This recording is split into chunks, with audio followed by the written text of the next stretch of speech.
সুভাষচন্দ্র বসু উনি বেড়াতে বেরিয়েছিলেন, তরুণের শব্দে লিখছেন, বই লেখা আছে। বাংলা পক্ষ হোয়াটসঅ্যাপ থেকে মনীষী চেনে না, ইতিহাস চেনে না, একদম অরিজিনাল থেকে বার করি আমরা, ঠিক আছে, ঢপবাজিতে নেই আমরা। সুভাষচন্দ্র বসু উনি গেছিলেন কোথায়?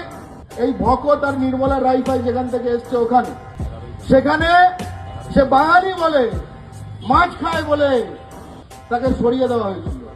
ঢুকবি না, নাম নাম নিচে যা। এই একই ট্রিটমেন্ট স্বামী বিবেকানন্দের সাথে করা হয়েছিল। লিখে গেছে, স্বপ্নে বলে যায়নি, লিখে গেছে। লিখে কেন গেছে? এত ঘটনা ঘটেছে, লিখে কেন গেছে? মনের মধ্যে জ্বালা ছিল, মনের মধ্যে জ্বালা ছিল, মনে একটা কষ্ট লেগেছিল। সুভাষের মনে একটা কষ্ট লেগেছিল। সুভাষের মনের কষ্টের বদলা তো আমাদের নিতে হবে, তাই না?